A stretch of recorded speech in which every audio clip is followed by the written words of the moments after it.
आकाशवाणी केंद्र भोपाल से प्रस्तुत है प्रादेशिक समाचार। पहले मुख्य समाचार।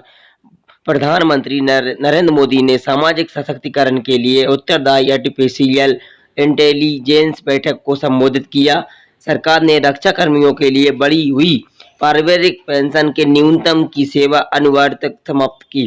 भारत ने supersonic missile assisted release of torpedo smart का सफलतापूर्वक परीक्षण किया।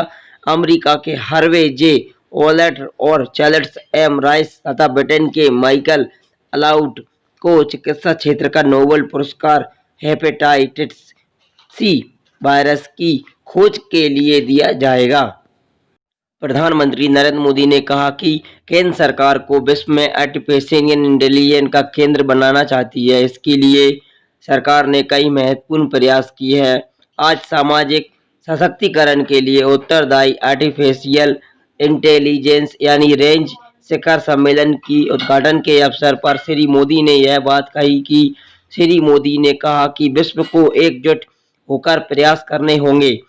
प्रधानमंत्री ने कहा कि भारत के तकनीक के जरिए कनेक्टिविटी बढ़ाई है, जिससे प्रशासन के हर क्षेत्र में पारदर्शिता बढ़ी है। श्री मोदी ने कहा कि सरकार चाहती है कि देश के प्रत्येक गांव में इंटरनेट सुविधा हो।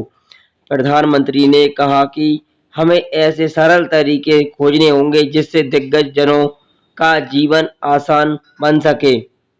रक्षा कर्मियों की बड़ी राहत देने की घोषणा करते हुए सरकार ने कहा कि अक्टूबर 2019 से प्रवासी बढ़ी हुई पारिवारिक पेंशन के लिए न्यूनतम सेवा की अनिवार्यता समाप्त कर दी।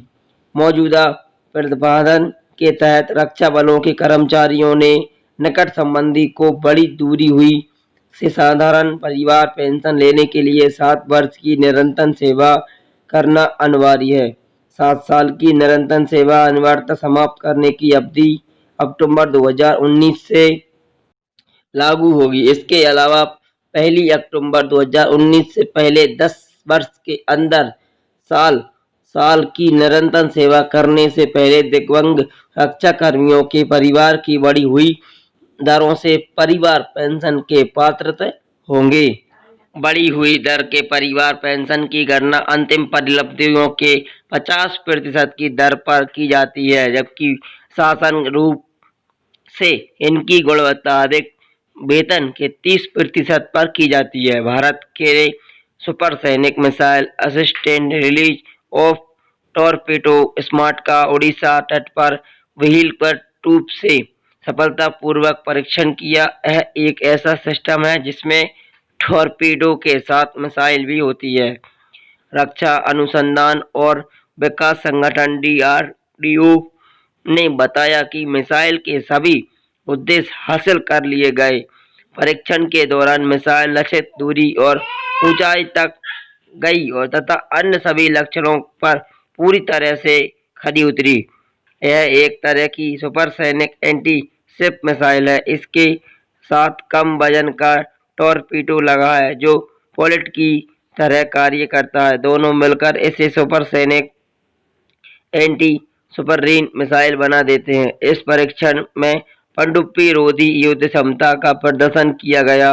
DRDO की DRDL RCI Hyderabad, ADRAD Agra और NAT विशाखापट्टनम सहित विभिन्न प्रयोगशालाओं में स्मार्ट मिसाइल के लिए उपरीक्षण तकनीक विकसित की गई है।